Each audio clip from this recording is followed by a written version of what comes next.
My sister ghosted me for 12 years. Then she showed up 8 months pregnant, asking me to carry her next baby. My sister Vanessa stood on my doorstep at 9 o'clock on a Thursday night, 8 months pregnant with her hand on her swollen belly. And the first words out of her mouth were, "I need you to be my surrogate." I hadn't seen her in 12 years. Not at our father's funeral, not at our grandmother's wake, not when I got married or divorced, or when I almost died from sepsis last year. 12 years of complete silence. And now she wanted my uterus. I laughed in her face. It wasn't a polite laugh either. It was the kind of harsh bark that comes out when someone asks for something so absurd your brain can't process it any other way. Vanessa's face went red and she started crying immediately, real tears running down her cheeks while she touched her pregnant stomach like she was protecting the baby from my reaction. She said she understood I was angry, but this wasn't about us. It was about saving a life. I asked whose life needed saving when she was clearly about to pop out a kid any minute. She wiped her nose with the back of her hand and said this baby was fine, but she couldn't carry another one. And she desperately needed me to carry her second child because I was the only family she had left who could help her. The logic made zero sense, but before I could tell her to leave, my boyfriend Keith appeared behind me asking who was at the door. Vanessa's eyes went huge when she saw him, and she actually took a step backward off my porch. Keith looked at her pregnant belly, then at me, then back at her, clearly confused about why a heavily pregnant stranger was crying on our doorstep at night. I introduced them flatly, saying this was my sister Vanessa, who I hadn't spoken to in over a decade. Keith's eyebrows shot up because I'd mentioned having a sister exactly once in the 2 years we'd been together, and I'd made it clear she was dead to me. Vanessa tried to smile at him through her tears and said it was nice to meet me finally, that she'd heard so much about him. I asked her how the hell she'd heard anything about Keith when we hadn't communicated in 12 years. She got this guilty look on her face and admitted she'd been following my social media accounts from fake profiles, keeping tabs on my life even though she never reached out. The creepiness of that confession should have made me slam the door immediately, but Keith invited her inside because he's too nice for his own good, and it was starting to rain. Vanessa waddled into my living room and sat down on my couch without being asked, making herself comfortable like she'd been here 100 times before. Keith offered her water and she accepted with this grateful smile that made me want to throw something. I stayed standing with my arms crossed, making it clear this wasn't a social visit and I wanted her gone as soon as possible. She launched into her explanation without any preamble, saying she'd gotten pregnant with her first baby through IVF because she and her husband had fertility issues. The pregnancy had been complicated from the start with severe preeclampsia that nearly killed her at 7 months. Her doctors told her another pregnancy would be too dangerous, that her body couldn't handle it. But she and her husband desperately wanted 2 children, and they had 1 frozen embryo left from their IVF cycle. She needed a surrogate to carry that embryo. And after considering all their options, she realized I was the perfect candidate because we shared DNA, and I'd already proven I could carry a healthy pregnancy to term. I stood there processing the absolute audacity of her request, while Keith looked between us with growing concern. I reminded Vanessa that I'd never successfully carried a pregnancy to term, that I'd had a miscarriage at 14 weeks 3 years ago, and the trauma had contributed to my divorce. She had the decency to look embarrassed for about 5 seconds before saying she was sorry for my loss, but medical records showed I'd been able to conceive naturally and carry to 14 weeks, which proved my uterus worked. The clinical way she talked about my devastating miscarriage like it was just data for her argument made my hands shake with rage.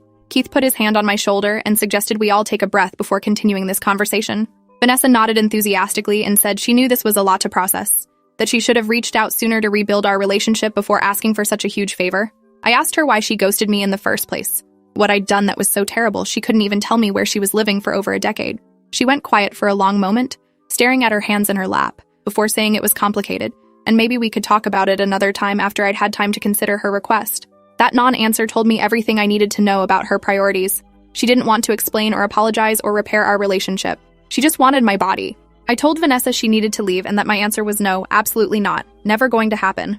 She started crying again, harder this time, saying I didn't understand how desperate she was. Her husband wanted 2 children. They'd spent tens of thousands on IVF. This embryo was their last chance. She couldn't use a stranger as a surrogate, because the screening process took months and cost a fortune they didn't have after all the fertility treatments. I was her only option, her only hope. Keith squeezed my shoulder gently, and I could tell he was feeling sympathetic toward her, which annoyed me even more. I asked Vanessa to explain why I should help someone who abandoned me without explanation, who missed our father's funeral, who couldn't be bothered to check if I was alive or dead for 12 years. She wiped her face and said she knew she'd hurt me, that she'd made mistakes, but this wasn't about the past. This was about an innocent baby who deserved a chance at life. The manipulation was so obvious it made me sick, but Vanessa kept going. She said she'd do anything to make it up to me, that she'd pay me, she'd sign any contract I wanted, she'd be the sister she should have been all along. I told her actions had consequences, and she couldn't just show up pregnant and expect me to forget everything. She nodded frantically and said she understood completely, but would I at least think about it? Keith walked Vanessa to the door while I stayed in the living room trying to calm down.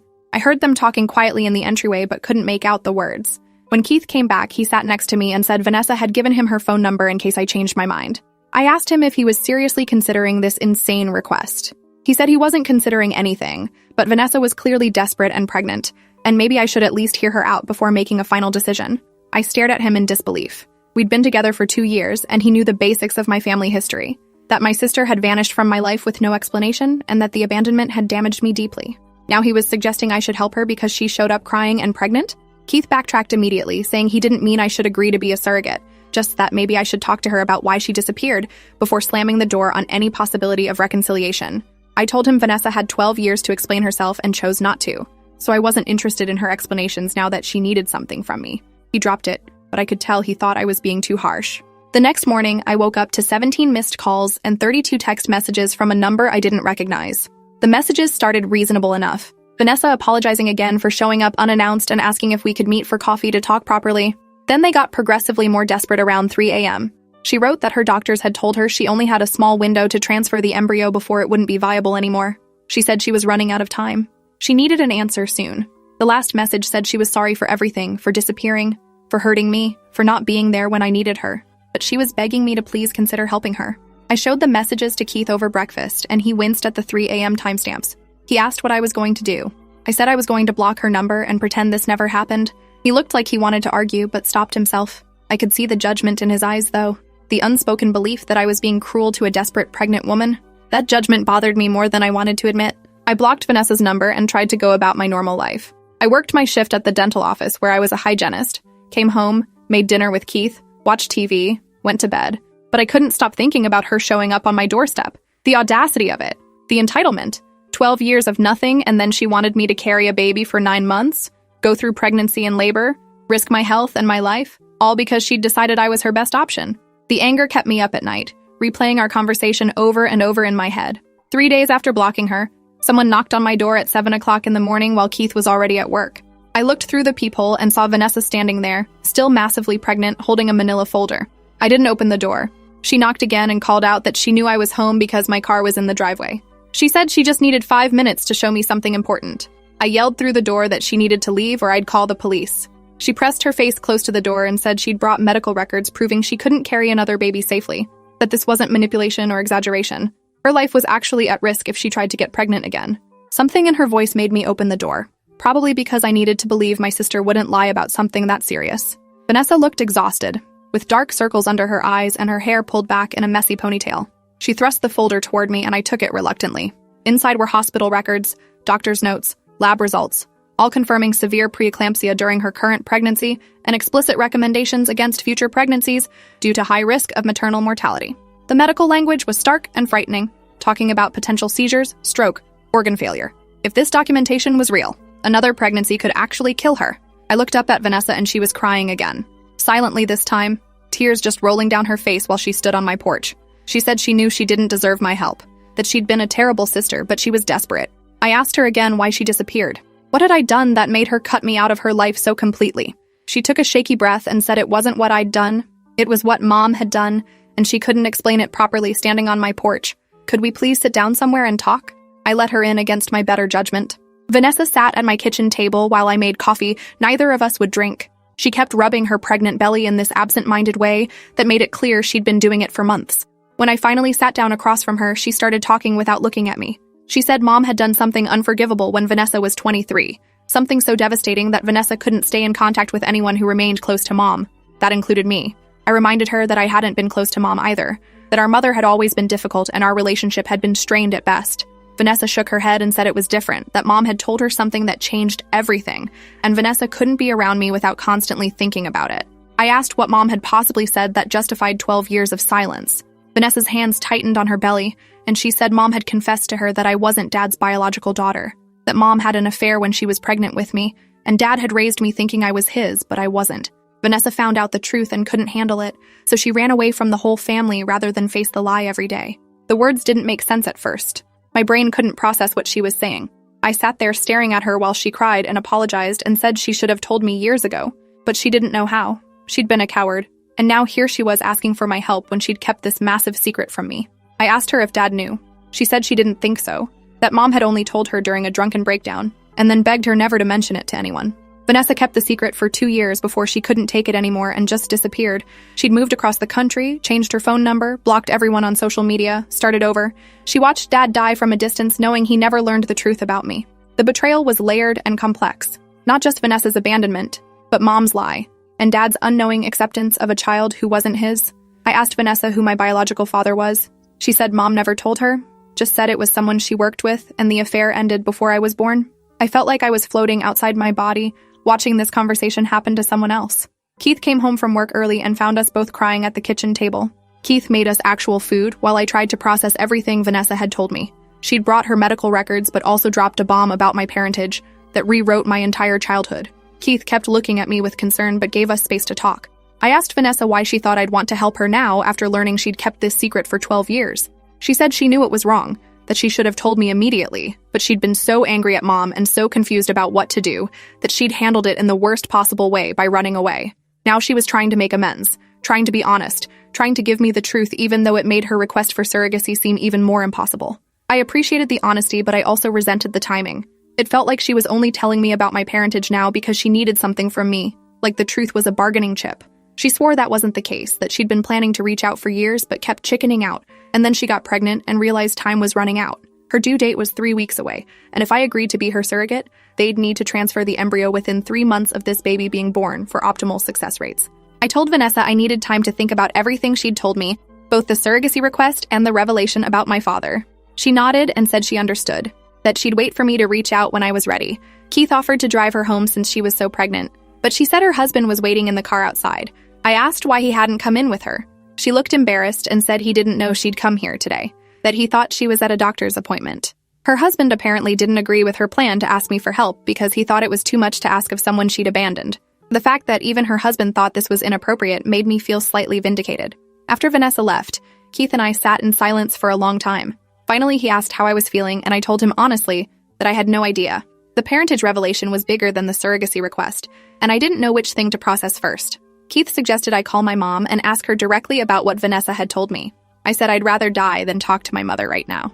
I spent the next week in a fog, going through the motions of work and life while my brain spun in circles.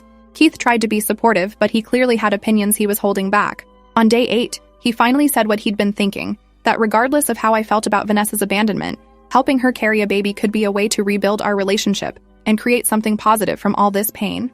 I asked him if he seriously expected me to spend 9 months pregnant with my sister's baby after learning she'd hidden the truth about my parentage for over a decade. He said when he put it that way it sounded crazy, but from another angle it was a chance to save a baby's life and reconnect with family.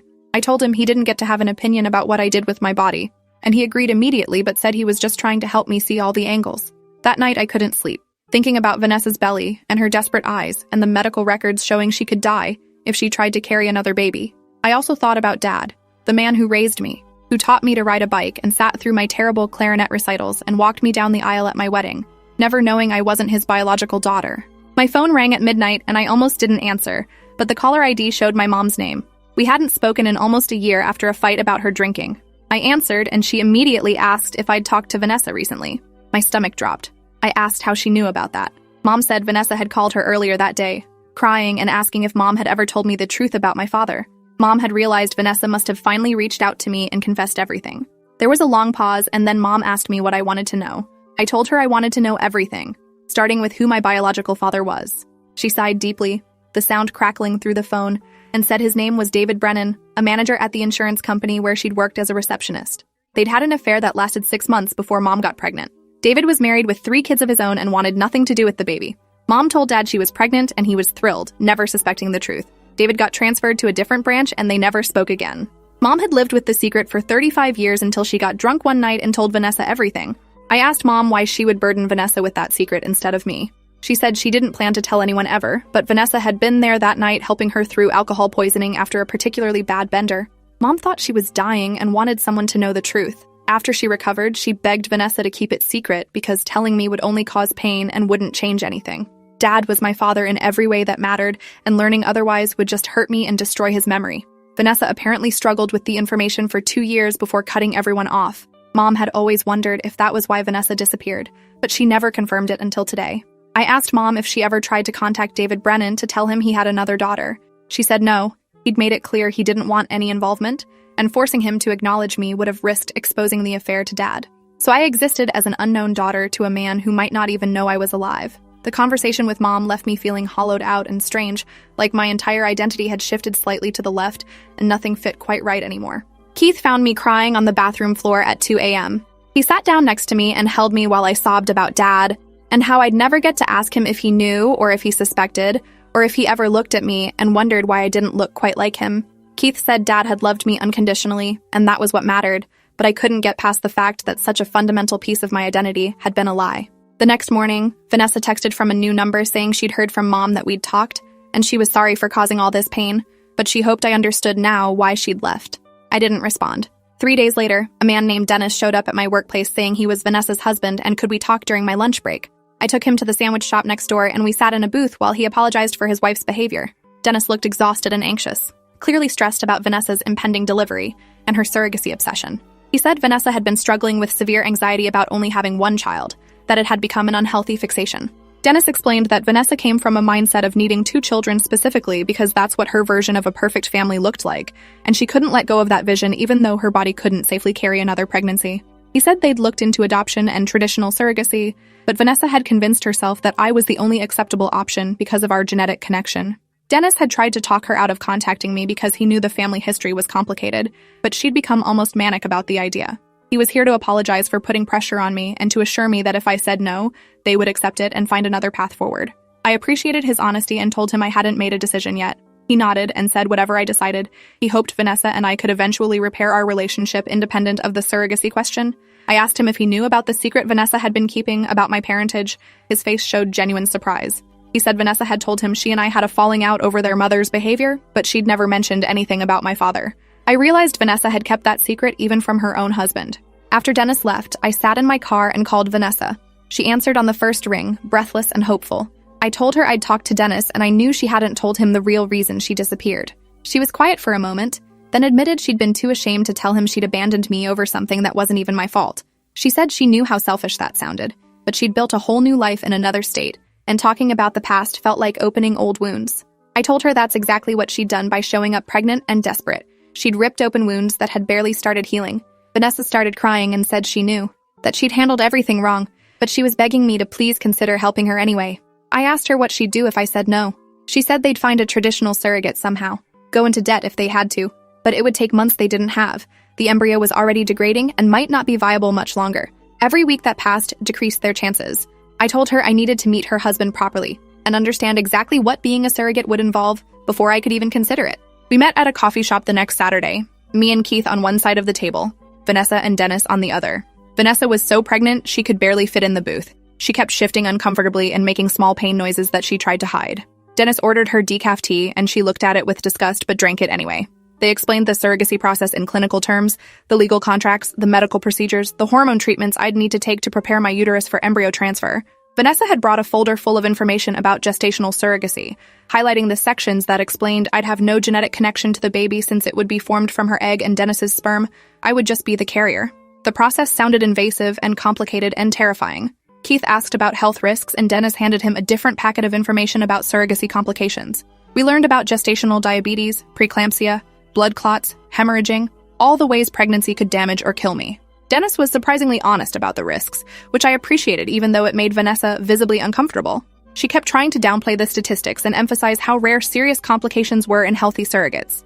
I asked Vanessa directly why this was so important to her, that she'd track me down after 12 years of silence. She said she'd always planned to reconnect with me eventually, that the silence had been weighing on her, but the urgency of needing a surrogate had accelerated her timeline. I told her that sounded like she wouldn't have reached out at all if she didn't need something from me. She started to deny it, then stopped and admitted I was probably right, that she'd been too cowardly to face me without a concrete reason. The surrogacy need had given her an excuse to finally contact me. At least she was being honest. Dennis interjected that they'd be willing to compensate me for my time and medical risks, that they'd researched average surrogate compensation and could offer $35,000 plus all medical expenses. Keith's eyebrows went up at the number. I knew what he was thinking, that we could use that money to pay off his student loans and finally save for a house. But putting a price tag on pregnancy felt wrong somehow, like I'd be selling my body. I told them I needed more time to think and research and process everything. Vanessa looked disappointed but nodded. Her due date was 10 days away. Vanessa went into labor on a Wednesday night and texted me from the hospital at 3 o'clock in the morning. "Just thought you should know," the message said, with a photo of her in a hospital gown hooked up to monitors. I stared at the text trying to figure out if she was manipulating me or genuinely wanting to share the moment with me. Keith woke up and saw me looking at my phone. He asked if I wanted to go to the hospital. I said no, then yes, then no, again. We ended up going at 6 a.m. after I couldn't sleep anymore. The hospital maternity ward was cheerful and bright with murals of animals on the walls. A nurse directed us to Vanessa's room where we found her between contractions, sweaty and exhausted. She looked shocked to see me there. Dennis was beside her, holding her hand, and he looked equally surprised. Vanessa started crying when she saw me, saying she couldn't believe I came. I told her I was still angry about everything, but I didn't want to miss the birth of my niece or nephew. She smiled through her tears and said they were having a girl. They'd decided to name her Violet. The name made something twist in my chest because Violet had been our grandmother's name, the grandmother whose wake Vanessa had missed. I stayed through the entire labor, watching my sister bring a daughter into the world. Violet was born at 2:47 p.m., weighing 7 pounds and 2 ounces, screaming and perfect. Vanessa held her and sobbed with relief while Dennis kissed them both. I stood in the corner feeling like an intruder, but also feeling something shift inside me. This tiny baby was my niece, my blood relative, even if Vanessa and I were only half-sisters according to the secret Mom had revealed. When the nurses took Violet to get cleaned up, Vanessa reached for my hand. She said watching her daughter being born made her realize how badly she wanted to give Violet a sibling, how desperate she was to create the family she'd always envisioned. She asked me again if I'd consider being their surrogate. I pulled my hand away and told her this wasn't the time for that conversation. She nodded, but I could see the hope in her eyes. Over the next few days, I visited Vanessa in the hospital several times. Each visit felt easier than the last. We talked about things besides the surrogacy, remembering childhood moments and favorite foods and the time we'd gotten lost at the state fair. She showed me how Violet liked to be held and let me feed her a bottle. Dennis pulled me aside on the third day and thanked me for being there, even though Vanessa had treated me terribly. He said it meant everything to her to have family present after years of isolation. I asked him what he thought about the surrogacy situation honestly. He sighed and said, part of him thought they should let it go and focus on the daughter they had, but another part understood Vanessa's desperate need for a second child. He'd grown up with 3 siblings, and his happiest memories involved that chaos and connection. He wanted Violet to experience sibling relationships, but he also didn't think it was fair to ask me to be their surrogate given our complicated history. He said if I decided not to do it, he would support that decision and help Vanessa accept it. His honesty made me like him more than I expected. When Vanessa came home from the hospital, she called me every day with updates about Violet. The baby wasn't sleeping. The baby had colic. The baby smiled for the first time. The calls felt like tentative steps toward rebuilding our relationship. We never talked about the surrogacy directly, but it hung over every conversation like a cloud. Keith asked me 2 weeks after Violet's birth if I'd made a decision. I told him I was leaning toward no because the health risks were too significant, and I didn't trust Vanessa enough yet to literally carry a baby for her. He nodded and said that was fair. Then he asked what I thought about the money. I said the money was tempting but not worth 9 months of pregnancy and potential complications. He agreed, but I could tell he was disappointed. We needed that money. His student loans were crushing us, and my dental hygienist salary wasn't enough to save for the future we wanted. That night, I lay in bed doing math in my head, calculating how the surrogacy compensation could change our lives. We could pay off half of Keith's debt immediately. We could save the rest for a down payment on a house. We could finally stop living paycheck to paycheck. But was financial stability worth risking my health and sanity? I didn't know. A month after Violet's birth, Vanessa asked if I wanted to come over for dinner. She said she'd made lasagna, my favorite, and she wanted to talk about everything without any pressure. I agreed to come alone, leaving Keith at home. Vanessa's house was in a nice suburb 40 minutes away, a 3-bedroom colonial with a manicured lawn and a playground set in the backyard.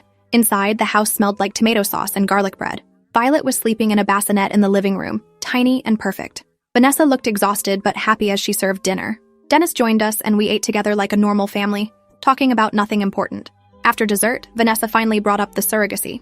She said the doctor had confirmed their embryo was still viable, but they needed to move forward within the next month for the best chances of success. She'd had her 6-week postpartum checkup and been cleared for all normal activities. Everything was in place. The only missing piece was me. I asked her what would happen if I said no. She said honestly that they'd probably have to let the embryo go and accept being a one-child family. The cost and time required to find and screen a traditional surrogate was beyond their means at this point. They'd spent everything on IVF and Vanessa's complicated pregnancy. I was their last hope. I hated being put in that position, being responsible for whether or not they could have a second child. It wasn't fair, but life wasn't fair, as I'd learned over and over again. I told Vanessa I would do it on 3 conditions. First, she had to tell Dennis the real reason she disappeared from my life all those years ago. No more secrets between any of us. Second, she had to help me find David Brennan, so I could decide whether or not to contact my biological father.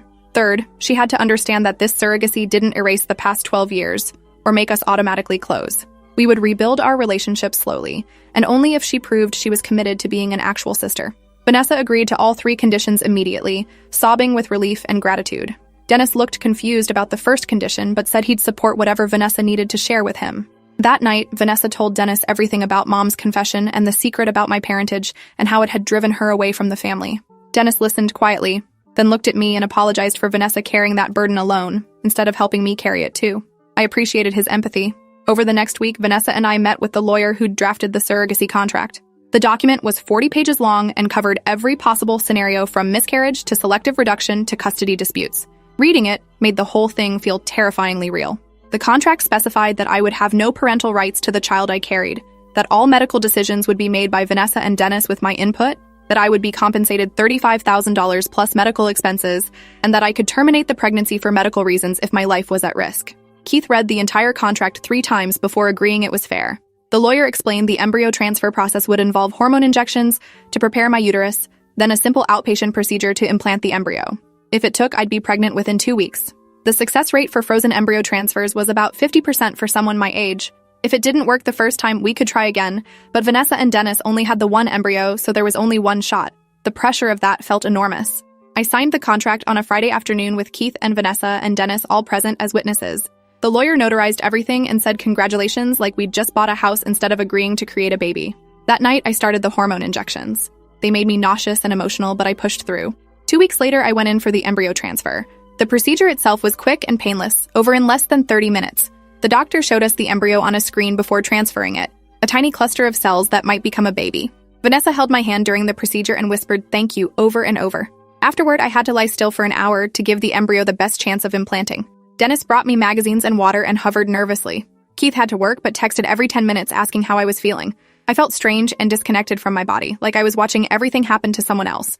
The 2-week wait after the transfer was torture. I couldn't take a pregnancy test too early or the results would be meaningless. Vanessa called me every single day asking if I felt pregnant yet, which was impossible to answer because implantation symptoms are identical to pre-period symptoms. My breasts hurt, I felt bloated, I was exhausted. But was that pregnancy or just hormones or my period coming? I had no idea. Finally, 14 days after the transfer, I took a pregnancy test at 5 o'clock in the morning. Keith stood outside the bathroom door waiting. The test took 3 minutes to process. I watched the little window showing 1 line, then slowly a second pink line appeared. Positive. I was pregnant with my sister's baby. I showed Keith the test and he hugged me carefully like I might break. I felt numb and terrified and a little bit excited all at the same time. I called Vanessa and she screamed so loud I had to hold the phone away from my ear. She and Dennis came over an hour later with flowers and donuts and Violet in her car seat. Vanessa hugged me and thanked me about 50 times. I told her the hard part was just beginning, that being pregnant was going to be difficult and I'd need support. She promised she'd be there for everything, every doctor's appointment, every ultrasound, every moment. I wanted to believe her. The first trimester was brutal. Morning sickness hit me hard, and I spent weeks feeling constantly nauseous. Keith would hold my hair back while I threw up before work. Vanessa texted constantly asking how I felt and if I needed anything. She brought me ginger tea and crackers and magazines. She was trying so hard to be helpful that it was almost annoying. At 8 weeks, we heard the heartbeat for the first time. I lay on the exam table with the ultrasound wand pressed against my still flat stomach while the technician moved it around searching. Then, the room filled with the rapid thump-thump-thump of a tiny heart beating. Vanessa started crying immediately. Dennis put his arm around her. Keith squeezed my hand. I stared at the ceiling trying to process the fact that there was a living thing inside me with its own heartbeat. The genetic testing came back at 12 weeks showing the baby was a healthy boy. Vanessa and Dennis were thrilled. They'd have one of each, their perfect family. I felt happy for them, but also strange about carrying a boy. My miscarriage had been a girl, and some part of me had been grieving a daughter. Now I was growing a son who wouldn't be mine. The psychological complexity was exhausting. Around 15 weeks, Vanessa started showing me paint samples for the nursery and asking my opinion on cribs and strollers. I told her gently that I didn't want to be that involved in decorating because it made the whole thing feel too personal. She looked hurt but backed off. Dennis called me later to apologize, saying Vanessa was just excited and sometimes forgot appropriate boundaries. I appreciated him running interference. The second trimester was easier physically, but harder emotionally. My body was changing in visible ways now, my belly growing, my clothes not fitting. People at work started noticing and asking about the pregnancy. I'd practiced a simple explanation about carrying a baby for my sister, but saying it out loud to near strangers felt invasive and weird. Some people thought it was beautiful. Others looked uncomfortable and changed the subject. At 20 weeks, we had the anatomy scan where they checked all the baby's organs and measurements.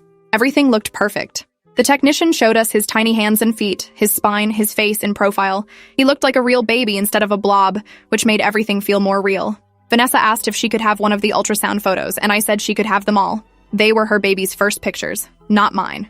Keith asked me that night if I was okay. Really okay. I told him honestly that I didn't know. Some days I felt fine about the surrogacy, proud even, like I was doing something meaningful. Other days I resented the whole situation and wished I'd never agreed to it. He said those feelings were probably normal. I said nothing about this situation was normal. The baby started kicking at 22 weeks. The first time I felt movement, I was sitting at my desk at work. It felt like bubbles or butterflies, gentle little thumps from inside. I texted Vanessa immediately, and she called me crying with happiness. She said she wished she could feel it too. I felt guilty about experiencing something she couldn't, even though that was the whole point of the surrogacy. She couldn't carry this baby, so I was doing it for her. As my belly grew bigger, the surrogacy became impossible to hide. Extended family started finding out, including my mom. She called me drunk one night demanding to know if it was true that I was pregnant with Vanessa's baby. I confirmed it was true.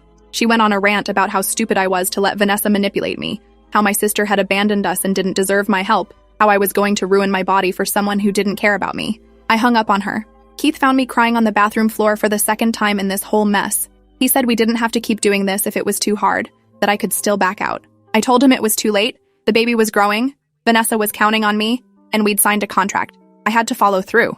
The third trimester was physically miserable. My back hurt constantly. I couldn't sleep. My feet swelled. I developed gestational diabetes and had to monitor my blood sugar 4 times a day. Vanessa came to every single doctor's appointment like she'd promised, but now her presence felt suffocating instead of supportive. She asked questions about my diet and exercise and medications like she was supervising me. I snapped at her one day that I was handling everything fine and she needed to trust me. At 32 weeks, I started having Braxton Hicks contractions that scared me. We went to the hospital thinking I might be in early labor, but the doctor said it was false labor and sent me home. Vanessa looked terrified the entire time, clutching Violet and watching the monitors showing the baby's heartbeat. Dennis tried to keep her calm. Keith held my hand through all of it. When we got home that night, I broke down completely. I told Keith I couldn't do this anymore, that I felt trapped in a body that wasn't mine carrying a baby that wasn't mine for a sister who'd abandoned me for 12 years. All the money in the world wasn't worth this feeling. Keith let me cry and said whatever I needed to do, he'd support me, but we both knew I wasn't really going to quit. I was 32 weeks pregnant. The baby was viable. Backing out now would be cruel. Vanessa called the next day to apologize for hovering too much. She said she knew she was being overbearing, but she was scared something would go wrong and she'd lose this baby too. I asked what she meant by two. She admitted she'd had 2 miscarriages before the successful IVF pregnancy with Violet, losses she'd never told me about because we weren't speaking. The guilt of not being there for her during those losses made me feel worse. At 36 weeks, my doctor said the baby could come anytime now. Vanessa started calling me multiple times a day asking if I was having contractions. I wasn't, but her anxiety was making me anxious. Dennis apologized again for her behavior. I told him I understood she was excited and nervous, but I needed some space. He promised to talk to her. 2 days later, I woke up at 4 a.m. with real contractions, the kind that made me gasp and grab the bed frame. Keith woke up immediately and started timing them. They were 8 minutes apart. We called Vanessa and Dennis and they met us at the hospital 30 minutes later. The labor progressed quickly. By noon, I was fully dilated and ready to push. Vanessa stood on one side of me holding my hand, Keith on the other side. Dennis waited outside with Violet. The doctor coached me through pushing, and after 45 minutes of the hardest physical work I'd ever done, a baby boy slid out into the world. He cried immediately, loud and strong. The nurses cleaned him off and placed him directly on Vanessa's chest instead of mine. She sobbed while holding him, thanking me over and over. I felt exhausted and empty, and relieved it was over. They took the baby to do all the newborn tests while I delivered the placenta and got stitched up. Keith stayed with me while Vanessa and Dennis went to the nursery. I asked him if he thought I'd made the right choice doing this. He said he thought I'd done something incredibly difficult and generous, and that whatever I was feeling was valid. I felt weird about not holding the baby, about not having those first bonding moments. The nurses kept asking if I wanted to see him, and I kept saying no. Finally, Keith said, maybe I should hold him once, just to have closure. They brought him to me wrapped in a blue blanket. He was tiny and perfect with a shock of dark hair. I held him for maybe 2 minutes, looking at his face, before handing him back to the nurse. That was enough. Vanessa and Dennis named him Oliver. They brought Violet to meet her baby brother and took 1,000 photos. I spent one night in the hospital before going home. Vanessa wanted me to stay involved in Oliver's life, but I told her I needed some distance at first. She looked hurt, but said she understood. The postpartum recovery was harder than I expected. My body hurt and leaked and felt wrong. Keith helped me with everything, being endlessly patient. The $35,000 payment came through, and we paid off most of his student loans like we'd planned. Vanessa sent me photos of Oliver every day, but I couldn't look at them yet. Keith asked if I regretted the surrogacy. I said I didn't regret it exactly, but I felt complicated about the whole thing. I'd created a family for Vanessa and Dennis. I'd given Violet a brother, but I'd also put my body through trauma for people who'd hurt me. The money helped financially, but couldn't erase the emotional complexity. 3 months after Oliver's birth, Vanessa called asking if I wanted to come meet him properly. I agreed reluctantly. Seeing Oliver in person was strange. He looked nothing like me, which made sense since he had no genetic connection to me. But he also looked nothing like Vanessa. He looked like Dennis. I held him for a few minutes and felt nothing except relief that he was healthy. Vanessa watched my face carefully and asked if I was okay. I said I was fine, that I was glad he was here and thriving, but I wasn't his mother and didn't want to be. She nodded and said she understood. Over the next year, Vanessa and I built a careful relationship. We talked once a week and saw each other once a month. It wasn't the close sisterhood some people had, but it was something. She'd kept her promises about helping me find David Brennan, though I ultimately decided not to contact him. Knowing his name and location was enough. The surrogacy changed everything between us. Not necessarily in a good way, but in a permanent way. We were bonded now by Oliver's existence, by the fact that I'd literally carried her son inside my body. Keith and I eventually got married in a small ceremony. Vanessa and Dennis came. Oliver was 2 years old, running around the reception with Violet chasing him. Watching them play, I felt a weird mix of pride and distance. I'd helped create that little boy, helped give him life, but he wasn't mine and never would be. Sometimes people asked if I'd ever be a surrogate again, and I laughed. Once was enough, more than enough. The experience taught me that family was complicated and forgiveness was possible, but never simple. Vanessa would never be the sister I'd needed 12 years ago when she disappeared, but she was the sister I had now, flawed and present and trying. That had to be enough. The scars from pregnancy faded over time, thin silver lines on my belly that reminded me of what I'd done. Keith said they were beautiful. I said they were just scars. Every few months, Vanessa posted photos of Oliver on social media with long captions about how grateful she was for the gift I'd given her. I never read them. If you're still here, you're a true fan. Show some support with a like and subscribe to catch the next one.